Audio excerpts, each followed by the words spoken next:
nggak? Kalau orang-orang yang dekat sama aku tuh tahu bahwa aku tuh tidak pernah nyaman naik pesawat. Oh. Gitu. Tiba-tiba datanglah Film cerita ini. Kok mau ngambil Apakah ini maksudnya supaya aku lebih berani mungkin atau bagaimana? Tapi aku memang bukan orang yang nyaman naik pesawat. Aku juga belum pernah dapat peran seperti Dita ini. Belum pernah di film dengan cerita yang sedemikian gitu. Jadi aku langsung jatuh cinta. Saya bahkan pernah jadi model video klip yang didirect Nicholas Saputra dulu. Oh. Gitu. Tapi kalau untuk acting bareng, main film baru sekarang ini. Wow. Dan membangun chemistry sama Nico gimana ya? Enggak apa ya? Bukan apa ya? Nyaman karena kita udah kenal.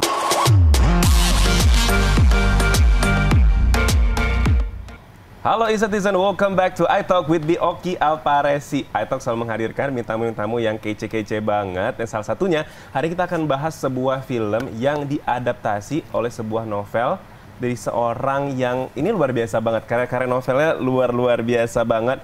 Plus hari ini kita akan kedatangan satu pemain dari film ini.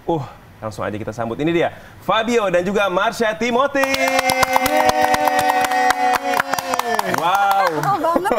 Ini ada 1.000 orang di sini nih, Mama, tapi nggak kelihatan ya, coy. Makasih sambutannya. Thank you so much Kak Fabio, Kak Marsha datang di studio I Talk hari ini ya kan untuk membahas seputar film yang akan tayang segera nantinya. Tapi maksudnya di tengah gempuran film-film horor yang ada di Indonesia, ini ada mencuat sebuah film yang menurut aku ini jarang banget tentang kasus pesawat jatuh yang lumayan detail ya gitu Mas Fabio ya. Nah sebenarnya inspirasi dari kisah ini apa? Apakah memang ada kisah nyatanya tapi di translate ke novel atau gimana sebenarnya? Sebetulnya ini dari pengalaman pribadi, sekitar 11 tahun yang lalu. Jadi iya belum tahu. Jadi aku tuh naik pesawat yang saat itu maskapainya baru saja hilang. Kenapa aku naik pesawat itu? Karena harganya lagi diskon saat itu. Terus aku pikir gini, naif banget kan, kayaknya nggak mungkin deh pesawat itu bakal ada petaka 2 kali dalam waktu yang berdekatan. Yes. Aku pakai pesawat itu ke London, terus pas lagi di London ternyata pesawat yang sama kena rudal kan. Jadi buset, ngeri banget pesawat yang gue pilih itu kena rudal. Nah pas pulang dari London ke Kuala Lumpur, ada turbulensi dong. Turbulensinya sampai minuman kita tuh jatuh, yang sampai gemeteran gitu kan. Wah. Gila tuh kami tuh kayaknya selorong tuh berdoa macam-macam dan kita tuh tiap detik lihat posisi pesawat lagi di mana. Karena waktu pesawat itu hilang ada rumor pesawat itu keluar dari jalur kan. Jadi ya gitu, jadi ya si kisah pesawat itu dari pengalaman pribadi sih. Terus selama turbulensi aku mikir, ya ampun gimana ya kalau terjadi begini, terjadi begitu, apa yang mesti gue lakukan. Terus kalau gue selamat nanti gue ngapain, kayak gitu sih. Jadi ya dari turbulensi yang nyata. Wow, turbulensi nyata dan ini kisah pribadi yang Mas Fabio tuangkan di novel tersebut gitu ya? Kisah pribadi yang dikembangkan jadi kisah fiksi. Kisah fiksi, oke. Dan lumayan jauh juga ya, mohon maaf ini ya. Berarti dari Jakarta Kuala Lumpur ke London itu berapa jam itu kok boleh tahu?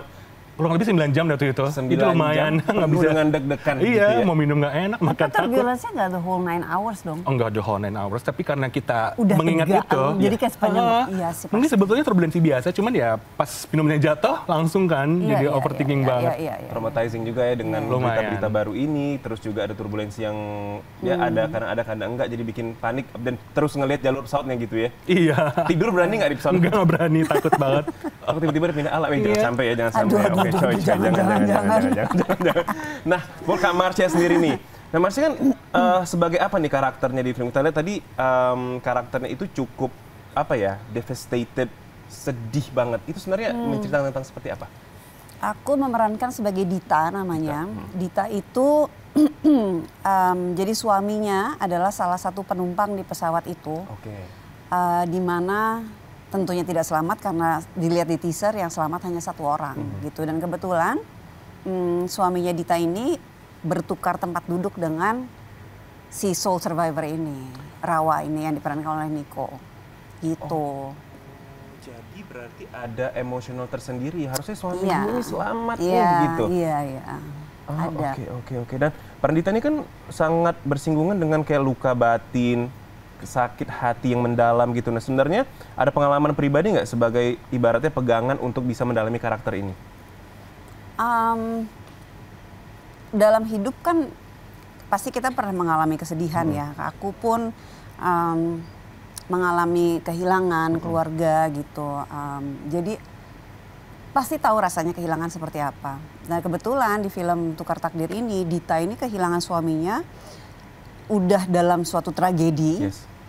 Lalu dia tahu bahwa suaminya harusnya duduk di tempat orang yang selamat ini gitu. Jadi mungkin sangat wajar kalau orang yang shock, sedih dan merasa kayak kenapa ya bukan suami saya yang di situ, kenapa jadi kamu yang selamat ya? Ada rasa nggak terimanya gitu. Itu sih kalau untuk karakter Dita. Oke.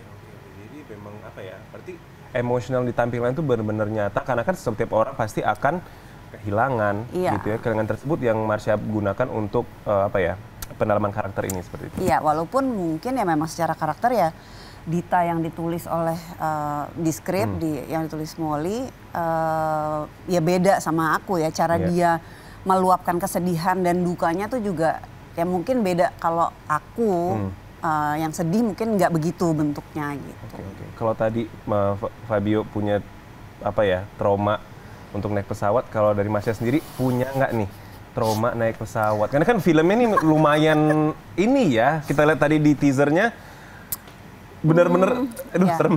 Jadi takut naik pesawat gitu. Kalau Marsha sendiri ada nggak? Kalau orang-orang yang dekat sama aku tuh tahu bahwa aku tuh tidak pernah nyaman naik pesawat. Oh. Gitu. Tiba-tiba datanglah cerita ini. Kok mau ngambil? Apakah ini maksudnya supaya aku lebih berani mungkin atau bagaimana? Tapi aku memang bukan orang yang nyaman naik pesawat. Jadi mau berapa jam penerbangan itu tidur tuh hampir nggak mungkin. Walaupun aku nggak pernah jangan sampai mengalami hal-hal yang buruk ya, yang ya turbulence of course pasti ada ya kalau naik pesawat, tapi parah nggak pernah. Tapi nggak tahu memang ada rasa nggak nyaman itu dari dulu. Nah tapi setelah berperan di film ini tambah nggak nyaman lagi atau nggak tuh gitu kan? Karena kan trauma orang datangnya beda-beda ya, ada dari pengalaman pribadi atau dari cerita kayak gini. Kalau di film kan berarti spend waktu untuk baca skrip, mendalami peran kan lumayan ya? Lumayan, tapi nggak sampai yang ada orang yang mungkin takut naik pesawat sampai kalau bisa nggak naik pesawat deh gitu. Kalau aku sih nggak sampai kayak gitu. Yang cuma nggak nyaman aja tidak gitu ya. Bertambah parah. Iya. Tapi alasannya kenapa nih ngambil film ini? Pasti kan ngeliat baca skripnya dulu gitu dan segala macam. Kenapa memutuskan untuk gue ambil Tukar Takdir ini? Oke. Jujur aku itu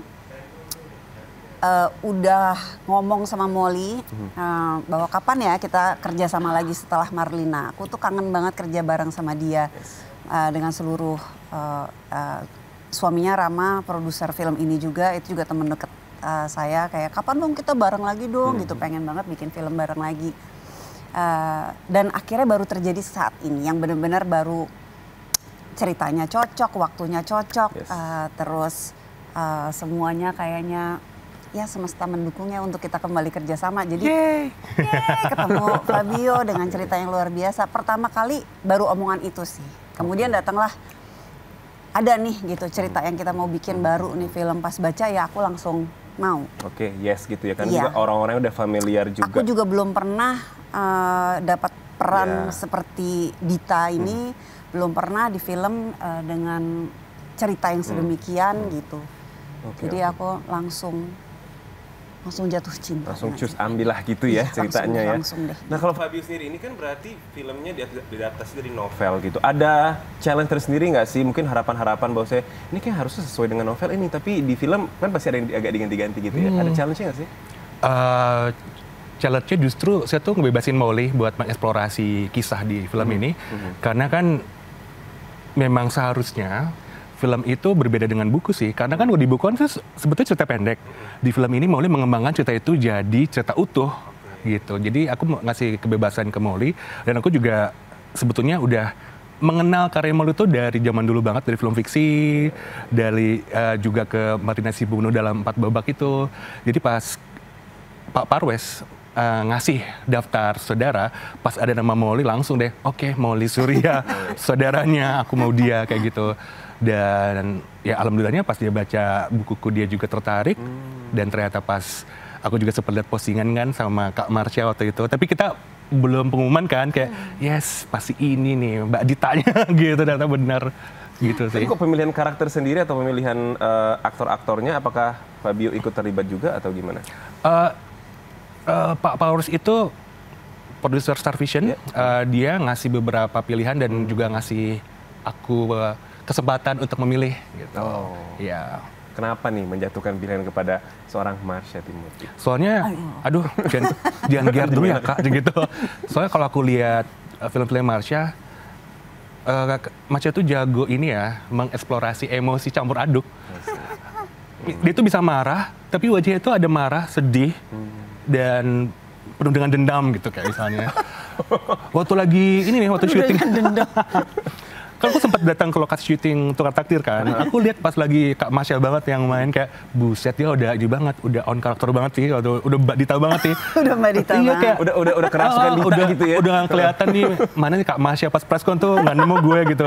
Terus wajah lu tuh ini banget ya, maksudnya marah, sedihnya tuh ngeri gitu, sumpah. Aku takut dirinya kayak udah deh aku mundur aja deh. Jadi malu. Iya. Itulah ya, seorang aktor tuh into banget sama perannya sampai mungkin orang sekitarnya nggak ngenalin gitu ya. Tapi apakah itu menjadi salah satu challenge terberat sebagai aktor untuk mendalami sebuah peran? Kira-kira apa yang menurut Kak Marsha sebagai aktor itu tuh susah? Tantangan gitu. Tentunya merasa seperti si karakter itu rasakan. Karena banyak cerita dan karakter yang pernah aku jalani itu aku nggak pernah mengalami dalam hidupku gitu. Yang paling sulit mungkin memberi rasa pada karakter itu dan membuat orang percaya gitu bahwa karakter ini ada, bahwa karakter ini merasa seperti apa yang seperti yang dilihat di layar gitu, bahwa orang-orang tuh percaya gitu. Itu rasa ya. Iya, buat aku sih itu yang paling sulit gitu. Peran apapun ya, mau peran besar, mau peran kecil, mau yang ekstrim atau yang ya tipis-tipis dalam kehidupan nyata gitu. Buat aku sih tetap sama susahnya. Sama, gimana cara bisa menyampaikan rasa itu melewati ibaratnya ya rasa itu layar tersampaikan gitu lewat layar untuk penonton yang menonton bisa merasakan dan mereka percaya gitu. Itu sih yang harus yang ingin kita tampilkan gitu, bahwa orang itu percaya dengan karakter ini gitu. Kayak tadi di trailer itu yang karakter Mas Rawa menyeka air matamu kan di mobil, bukan langsung plot kayak wis gila marah. Apa nih gitu ya? ya? Jadi ya harus nonton sih biar bisa merasakan utuh rasanya. Tapi menurut Fabio sendiri, apakah Marsha ini deliver dong. Deliver ya? Banget. Gue tadi takut ya, gue tadi gue gak mau nyapa dulu nih. Dia udah nonton. Udah nonton dong aku langsung. Aku malah minta nonton sendirian tuh di studio. Supaya lebih merasakan. ini emosi gue nih. Nah, kan Marsha juga baru acting dengan Nicholas Saputra. Sebelumnya memang udah pernah acting bareng atau gimana? Gimana cara membangun chemistry nih? Kalau sama Niko tuh kita udah kenal lama banget. Kerjasama cukup banyak, tapi untuk film ini pertama kali. Jadi dulu iklan, sempat foto beberapa kali lah gitu.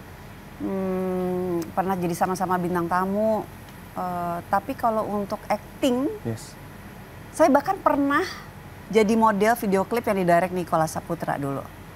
Gitu. Tapi kalau untuk acting bareng, main film baru sekarang ini. Wow. Dan membangun chemistry sama Niko gimana ya? Nggak apa ya? Bukan apa ya? Nyaman karena kita udah kenal. Terus Niko juga orangnya santai banget. Selalu discuss kalau misalnya reading sama Molly. Enak aja gitu, nyaman aja gitu. Dan kayaknya untuk bekerja sama rasanya tuh nggak ada beban gitu. Jadi ya berjalan dengan sangat baik dan menyenangkan waktu itu. Nggak masalah juga kan udah familiar ya, ibarat walaupun belum pernah satu project film bareng, tapi kerja bareng di hal-hal lain. Karena kenalnya tuh lamanya udah lama banget, bener-bener kayak mungkin lebih dari 15 tahun yang lalu mungkin gitu. Jadi memang ya udah kenal lama. Gitu. I see. Oke. Nah, kalau tadi kita agak-agak saya sih agak trigger dengan teaser tadi ada satu line kalimat terakhir diucapkan oleh Nicholas Saputra, kenapa saya selamat. Ya. Nah, itu makna bagi kalian tuh apa sih makna line kalimat itu? Lah. Silahkan. Aku. Iya. Kamu lah yang punya Kamu yang buat cerita ini. Iya, jadi tukang takdir itu ingin menyelami rasa yang mungkin selama ini kita sembunyikan, rasa yang mungkin terasa ganjil. Karena kan hidup ini menarik itu karena penuh dengan kontradiksi kan. Ada orang yang harusnya marah tapi dia kelihatannya ketawa. Ada orang yang harusnya sedih tapi dia malah marah-marah. Ada orang yang satu-satunya selamat dari tragedi, dia malah merasa kenapa saya yang selamat gitu. Karena rasa berduka itu tiap orang beda-beda dan spektrumnya luas banget. Dan mungkin banyak sekali kejadian yang membuat orang akan bilang harusnya lu bersyukur lu selamat gitu sendirian. Tapi kenapa seorang bisa merasa itu dia bersalah? Karena untuk melanjutkan hidup dari sebuah tragedi besar itu kita butuh keberanian untuk melanjutkan hidup gitu. Jadi film ini tuh mencakup tentang rasa-rasa itu. Dialami oleh Mas Rawa, yang Nicholas Saputra, oleh Mbak Dita, Mas Timothy. Jadi banyak sekali spektrum rasa dukanya di film ini. Benar. Apalagi tadi Mas Rawa atau Nicholas Saputra itu adalah orang yang satu-satunya orang yang selamat. Jadi mungkin dia merasa kayak kenapa cuman gue, dan mungkin orang-orang seperti yang Mbak Ditanya gitu yang menyalahkan juga, itu harusnya kursi suami gue, kenapa lu, jadi itu mungkin jadi hal-hal dipertanyakan oleh dia gitu kali ya. Oke. Nah, scene favorit nih. Kalau dari Marsha sendiri, scene favorit dari film ini ketika syuting yang bagian yang mana? Bagian marah-marahnya kah? Apa bagian diseka air matanya oleh Nicholas Saputra? Yang mana nih? Sebenarnya waktu syuting ini adalah adegan yang cukup melelahkan, tapi lucu setelah dipikir-pikir gitu. Pokoknya ada satu adegan di mana kita berdua, aku sama Niko harus pergi ke satu tempat lah, dan medannya cukup berat. Di mana di situ ada tangga yang harus kita harus naik tangga. Tangganya tinggi dan aku harus menggotong kursi roda yang dipakai Rawa waktu itu. Jadi kalau ingat itu, kita kayak kenapa sih kita lokasinya di sini, susah banget. Saat menonton itu juga, wah berat sekali ya berat sekali Mbak Dita ini. Tapi seru sih. Seru ya, berarti itu salah scene yang paling memorable dan berat, benar-benar berat ya scene tersebut. Kalau ditanya scene yang mana pasti susah ya kalau kita ngejalanin syuting, bikin film, rasanya kayaknya nggak bisa pilih salah satu scene. Pasti semua ada ceritanya di balik itu semua gitu. Pasti memorable lah gitu. Ya mungkin kalau aku cerita salah satu ya mungkin itu aja. Itu yang agak bikin sendi-sendi agak sakit gitu ya mungkin ya. Iya, besokannya agak encok-encok gitu. Ada encok-encok dikit, encok-encok kecil gitu ya. Iya. Nah, kalau Fabio sendiri kan katanya udah nonton nih dengan satu studio katanya sendiri. Bener nggak sih? Iya dong. Bener. Nah, iya aku request. Request ya, scene favorit. Scene favorit itu, scene favoritku itu pas Mbak Dita mengkonfrontasi Mas Rawa di kantin, dan tetap spoiler dong ya, jangan dong. Pokoknya adegan itu deh. Adegan ngobrol. Adegan ngobrol, mengkonfrontasi. Karena emosinya itu bener-bener ngeri banget sih. Oh, berarti antara sedih, marah, terus penasaran. Ya itu, karena kan ada sesuatu yang hilang dari Mbak Dita dan penyebabnya ada di depan dia saat itu. Gitu. Berarti lebih ke adegan yang emosional ya pada saat itu. Dan kisi-kisi ya. Pada saat ngobrol itu nggak cuma ada mereka berdua, ada sesuatu yang mengagetkan sih waktu itu aku lihat ya. Buset, ada dia gitu. Iya. Berarti ada surprise di film ini gitu. Banyak dong. Oh, banyak plot twist ya? Kita lihat saja. Kita lihat ya, jangan. Kalau plot twist dibilangin plot twist, berarti nggak plot twist lagi dong. Benar juga ya, nggak plot twist juga. Iya, benar-benar. Nah, kalau melihat cast yang mengeluarkan film ini sekarang nih, sebenarnya sebelum ada Marsha dan juga Nicholas, ada yang diharapkan nggak sih yang ingin disampaikan oleh seorang penulis untuk memerankan karakter ini? Harapan-harapan seperti apa? Harapan-harapan secara general atau tiap karakter? Tiap karakter lah misalnya, terutama kan yang buat Rawa dan juga Dita gitu. Oh, maksudnya yang ingin disampaikan ke penonton. Lebih ke, mungkin kalau kita lihat trailernya agak takut ya dengan pesawat. Tapi kalau kita menonton filmnya, saya rasa semua akan setuju pesawat itu salah satu moda transportasi yang aman. Karena ada sesuatu kan di film itu. Kan film ini sebetulnya bukan cuma sekadar eksplorasi kecelakaan aja kan. Ada sesuatu juga tentang kehilangan, tentang persahabatan, keluarga, terutama tentang cara mengatasi kehilangan itu sih dan melanjutkan hidup setelah petaka itu. Trauma, terus juga gimana cara bisa melanjutkan hidup dengan kehilangan orang yang kita sayang secara tiba-tiba. Ya kan? Nah, kalau misalnya ada nih Dita-Dita di luar sana nih, ya kan masih banyak kan orang-orang yang mungkin ditinggal keluarganya ketika terbang gitu, ketika traveling gitu. Apa yang pengen Marsha sampaikan kepada Dita-Dita di luar sana? Aduh, semoga sih nggak banyak Dita-Dita di luar sana ya. Amin, ya. Tapi mungkin ini terlepas dari tragedi yang terjadi dalam keluarganya Dita ya. Cuman ini aku bicara tentang bagaimana karakter Dita ini menyikapi rasa sedih, duka, kehilangannya itu adalah dengan berbuat sesuatu yang justru positif gitu, yang dia berbuat sesuatu yang useful untuk banyak orang gitu. Jadi instead dia hanya berdiam diri di rumah dan meratapi kesedihan, tapi dia berbuat sesuatu gitu. Itu sih yang aku dapat dari karakter Dita. Tentang apa yang dia lakukan ya mungkin bisa dilihat nanti di filmnya gitu.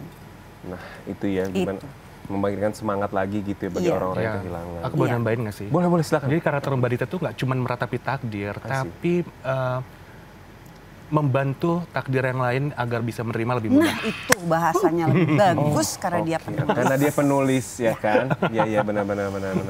Ya oke. Jadi semakin gak sabar kita untuk menonton film ini Tukar Takdir. Nah.